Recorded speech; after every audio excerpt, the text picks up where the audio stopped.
আজকে আরেকটা কোড নিয়ে দেখে নেব, আরেকটা HTML কোড নতুন। তো ফাইল আমি সেভ করেছি যে নামে, দেখো ফাইল সেভ করেছি। আমি ফাইল সেভ করাটা দেখাচ্ছি না, কীভাবে ওপেন করতে হয়, কীভাবে নোটপ্যাড ওপেন করতে হয়, সব কিন্তু আমার ডেসক্রিপশানে লিঙ্ক রয়েছে, যেটা ইন্ট্রো পার্ট অর্থাৎ ফার্স্ট পার্টটা তোমরা দেখে নিয়ে সব কিছু বুঝতে পেরে যাবে, ঠিক আছে। আর ভিডিওটি স্কিপ না করে দেখবে। আমি প্রথমে কোড লিখলাম HTML, তারপর কোড লিখছি হেডের পর লিখছি টাইটেল দিয়ে ব্যাকগ্রাউন্ড কারণ কি ব্যাকগ্রাউন্ডের কালারটা চেঞ্জ করব। ওকে, ব্যাকগ্রাউন্ড কালার চেঞ্জ করে টাইটেল শেষ করলাম। টাইটেল শেষ করে আমি হেডটাকে শেষ করছি। ওকে, এতটুকু মোটামুটি কমন আছে প্রত্যেকের ক্ষেত্রে, সব ক্ষেত্রে একই, তোমরা প্র্যাকটিস করো, হয়ে যাবে। ওকে, বডি লিখলাম।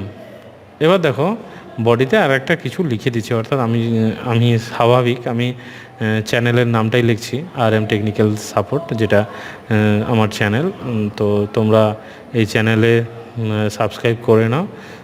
ওকে, পরবর্তী ভিডিওগুলো দেখার জন্য। এবার বডিটাকে শেষ করলাম, দেখো বডিটাকে সেভ করেছি। আর HTMLটাকে অবশ্যই সেভ করতে হবে, শেষ করছি HTML স্ল্যাশ দিয়ে HTML লেখা মানেই হচ্ছে কি আমি সেভ করে নেব। ওকে, ফাইল থেকে সেভ করে নিচ্ছি, রিফ্রেশ করছি, দেখো চলে এসেছে RM টেকনিক্যাল সাপোর্ট। আমি চাইছি ব্যাকগ্রাউন্ড কালারটা চেঞ্জ করব। তোমাকে কালার চেঞ্জ করার জন্য আসতে হবে কোথায়, বডিতে আসবে। বডি স্ল্যাশ গ্রেটার দেন চিহ্ন শুরু করলে মানে ট্যাগ শুরু, তারপরে বডি লেখার পর একটু স্পেস পড়বে, অবশ্যই স্পেস দেবে, একটা স্পেস পড়বে। স্পেস দেওয়ার পর BG কালার বানানটা এখানে ভালো করে দেখে নাও, COLOR কালার, BG কালার একসঙ্গে হবে, কোনো স্পেস পড়বে না মাঝখানে, তবে গিয়েই কালার আসবে। ইজিক্যাল টু ডবল ইনভার্টেডের মধ্যে ব্লু কালার লিখলাম, দিয়ে ডবল ইনভার্টেড শেষ করলাম, ট্যাগ শেষ করেছি। বডির মধ্যেই কিন্তু হলো, বডি ট্যাগ আগে শেষ হয়নি, তার আগে কিন্তু আমি শেষ করলাম। ওকে, তো শেষ করার পর দেখে নেব, সেভ করেছি, সেভ করে রিফ্রেশ করে নিয়েছি, দেখো চলে এসছে ব্লু। আচ্ছা, আমি ফন্ট কালারটা চেঞ্জ করে দিচ্ছি, কারণ হচ্ছে কি এটা দেখতে সুবিধা হবে, ঠিক আছে।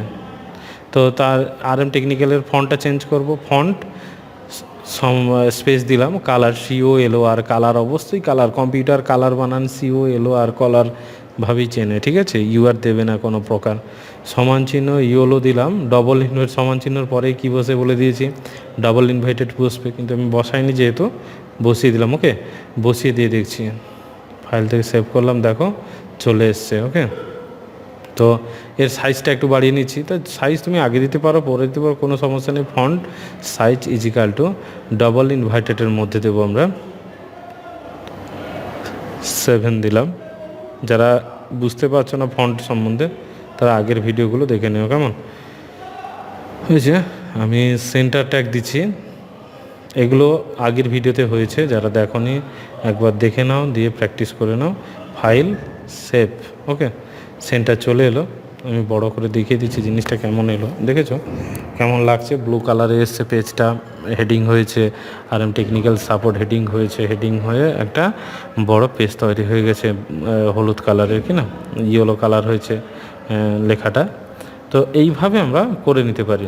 ওকে, আর দেখো আমি যেটা বলছি বারবার, BG কালার কিন্তু একসঙ্গে হবে, সমান চিহ্ন পড়বে, ব্লু লেখা থাকবে, ব্লু কালো যাই খুশি লেখো সেটা ঠিকঠাক হবে। আমি BR লাগালাম লাইন ব্রেক করব বলে, BR দিলাম। আমি BR ট্যাগেরও কাজ দেখিয়েছি, তোমরা ভিডিও ডেসক্রিপশান লিঙ্কে পেয়ে যাবে।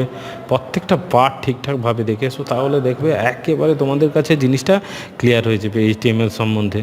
পরবর্তীকালে তোমরা ওয়েব ডিজাইনিং নিয়ে পড়তে পারো, ওয়েব ডেভেলপিং নিয়ে পড়তে পারো, যাই খুশি পড়ো না কেন, তোমাকে HTML অবশ্যই পড়তে হবে। বিশেষ করে যারা HS-এ পড়ছো তাদের ক্ষেত্রে তো গুরুত্বপূর্ণ, মাস্ট, ঠিক আছে HTML-টা।